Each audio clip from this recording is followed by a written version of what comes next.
Всем привет! В этом видео будет небольшой обзор этого шлема. Этот шлем я сделал по мотивам мандалорской брони, о чем свидетельствует характерный вырез, а также вот эти треугольные щеки. Ну и в общем-то такой вот округлый силуэт верхней части шлема. Съемное украшение, которое можно снять. Так оно снимается. Или установить обратно. Кто-то может подумать, что шлем сделан не по источнику. Ну а вот и источник.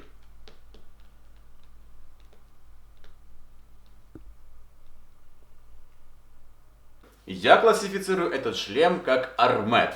И если у кого-то есть доказательства обратного, пишите в комментариях. Возможно, вы сможете меня переубедить, что это не Армет. Открываем забрало.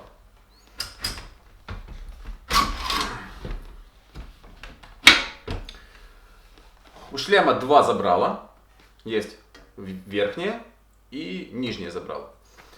Нижнее выполнено как классическое забрало Армета. Имеет выступающий подбородок, некую приталенность по шее и такую вот небольшую отбортовочку. Все это защелкивается кнопкой, которая находится вот тут. Кнопка не историчная. Обычно у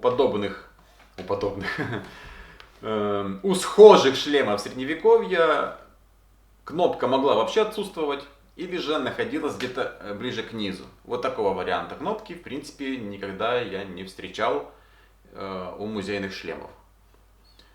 Вот. Так, забрало верхнее имеет усиление, вот такое специальное. Это и красиво по дизайну, и это добавляет жесткости вот этим вот щекам забрало. К тому же главную жесткость создает вот здесь вот такая перемычечка, потому что без нее вот эти щеки за счет большого довольно выреза, длинного глазного, то щеки довольно сильно играли. И я в моменте работы еще понимал уже, что если я не сделаю вот эту перемычку, то щеки у меня просто разведет, и они останутся несимметричными, потому что при рихтовках, при работе, при подвариваниях это все дело бы покрутило. В общем-то, без нее нельзя. Чисто теоретически можно было бы ее вырезать в конце работы, например. Но я боюсь, что от какого-то использования где-то там подогнули, дернули забральник, в итоге одна щека как оттопырится, и потом вот с этим вот оттопыренным кривым забральником нужно будет жить, мучиться и плакать в подушку по ночам, что забральник кривой. С этой кнопкой связана забавная история. Я когда ее сделал, я просчитался в том, что сейчас вот в этом положении, вот сейчас, эта кнопка заскакивала в глазную щель. И, понятное дело, ее нормально нажать у себя на голове и открыть дальше забрало, буквально невозможно. Ну, а тем более, если вы в доспехе, и вам вот прям срочно нужно закрыть забрало, а там эта кнопка, которая регулярно заскакивает в глазную щель и не позволяет ни открыть, ни закрыть. В общем-то, это было поражение. Единственным решением для меня оказалось то, что, если мы сохраняем местоположение данной кнопки, то просто добавить тут перемычечку, которая не позволяет кнопке выскочить в этот момент, и забрало просто проезжает выше, ниже, и открывается, закрывается. Вот так шлем выглядит с поднятым забральником. С обоих сторон есть крепление для украшения, то есть можно вставлять или с этой стороны, или с той стороны, или с двух сторон даже. Внутри пришит подшлемник. Давайте по подшлемнику. Подшлемник пришит типичным способом, характерным для подобных шлемов. В принципе, характерный способ даже для средневековых шлемов. На лбу вклепана кожаная полоса изнутри. Здесь вот заклепочки в потай типа сделаны. И к этой полоске наш подшлемник пришит по лобовой части и вот по затылочной части. И все, он никуда не девается.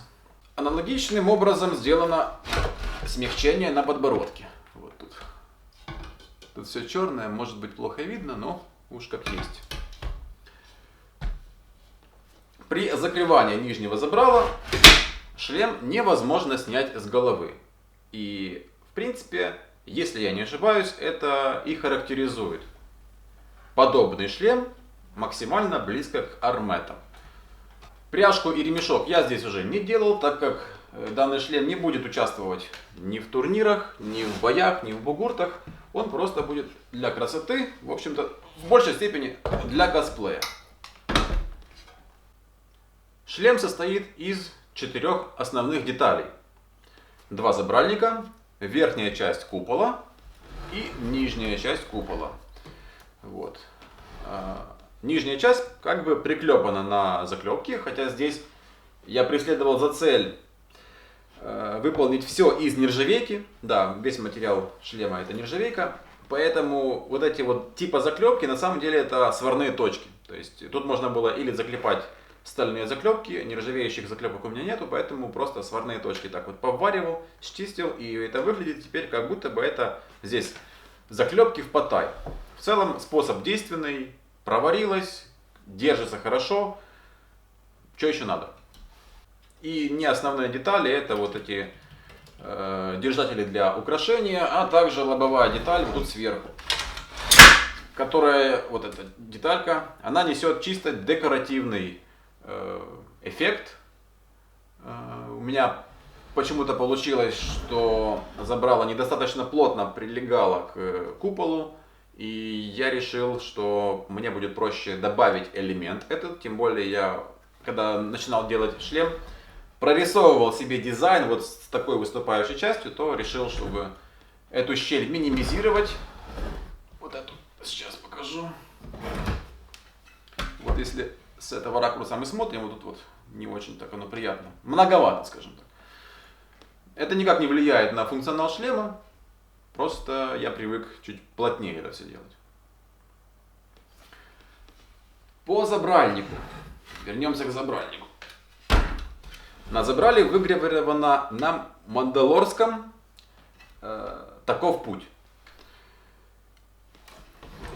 Вот так выглядят мандалорские буквы. Что еще хотелось бы сказать по забральнику? Вот эти вот впавшие треугольные впадины, они не очень вообще вроде как по уму для боевого шлема, потому что это впадина, куда у нас может концентрироваться удар. То есть у нас удар идет, и вместо того, чтобы вот отсюда, например, пытаться куда-то съехать, он может найти себе как раз эту точку, где вы получите максимальную инерцию от удара, потому что некуда просто съехать. То есть у нас есть ловушка для колющего удара, таранного удара, где у нас это дело словится, и вы получите максимально сильный толчок в голову, что не есть хорошо. Обычно средневековые шлемы проектируются таким образом, чтобы все максимально уезжало в стороны. Или же, как вот подобная накладочка, чтобы не уезжала, а застревала и не могло дальше проехать и соскочить уже в глаз. У меня эта накладка сделана довольно тоненько. У средневековых барбютов эта накладка могла быть потолще. И действительно она серьезно останавливает скользящий удар, который вот пришел, едет по краю пластины вашей. И вместо того, чтобы залететь в глазную щель, то есть вполне реальная ситуация, когда ваш оппонент не попал в глазную щель, но из-за того, что оружие съехало, оно все-таки заехало в щель и поражает вас, конечно же, таким смертельным, скажем так, ударом в лицо. Забрало полатонировано. Латунировано нехитрым способом с помощью простой насадки на болгарку в виде латунной щетки. В общем-то, сделать может любой. Элементарно просто.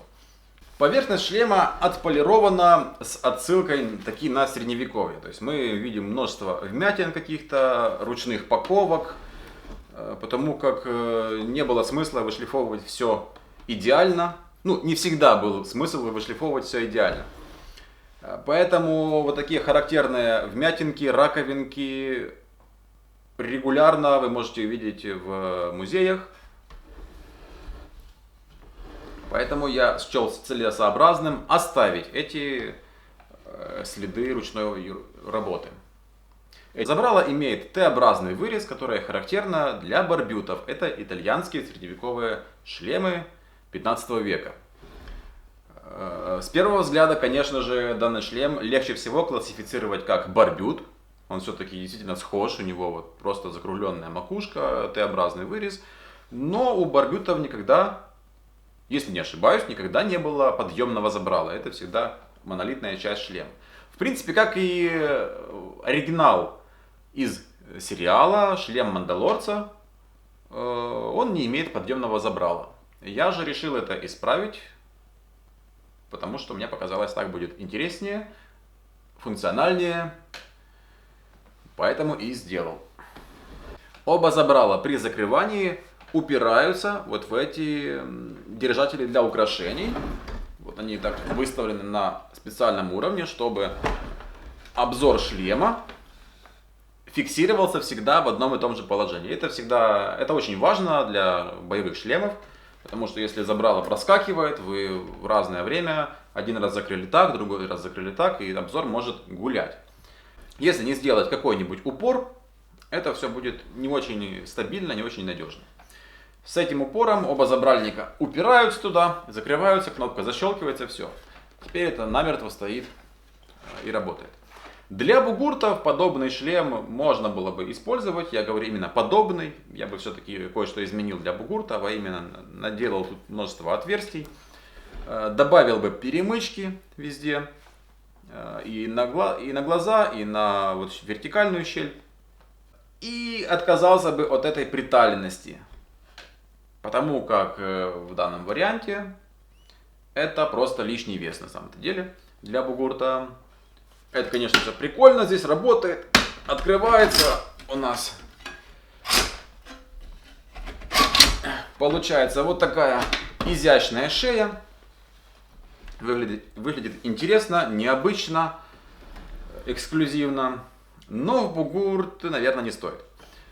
Если же рассматривать подобную концепцию для боев СКА на палках, в принципе, на самом деле то же самое. Добавляем отверстий для дыхания и добавляем перемычки в соответствии с правилами. Изначально, когда я делал шлем, я еще планировал здесь сделать такой вот хвост отогнутый, как будто бы у нас вот похоже нечто на салит или вот на форму барбюта, и из-под него вот это выходила бы часть. Но в процессе работы я понял, что в принципе и сейчас уже неплохо выглядит, поэтому я отказался от этой детали, потому как это добавило бы веса, а выигрыш в дизайне, ну, мне показалось, что так просто сейчас хорошо, поэтому так и было оставлено. Видео про изготовление этого шлема есть в 3 вариантах. Украинская озвучка, английская озвучка и вариант без озвучки. Кстати, вариант без озвучки, он имеет как бы расширенную версию, скажем так, режиссерскую. Там я оставил много кадров, которые я не пускал уже вот в озвученную версию, потому что озвученные версии я сейчас стараюсь сделать, чтобы они были длиной 13-14 минут, чтобы было лаконично, просто, понятно, без там заморочек. Версии, которые я делаю без озвучки, они остаются вот как вот я все наснимал, смонтировал, вот такая режиссерская версия, так они и остаются. Поэтому можете перейти по ссылкам, ссылки в описании и посмотреть. В русской озвучке такого контента не будет. Также уже есть видео про изготовление вот таких плечей к этому мандалорскому шлему. А прямо сейчас я делаю вот такой нагрудник для комплекта мандалорца. Делать видео, да и вообще работать я могу благодаря Збройным силам Украины. Поэтому деньги с Патреона я перечисляю волонтерам на нужды военных. Волонтеры проверенные, знакомые, которые передают на самом деле тем же знакомым людям, которые участвуют в боевых действиях.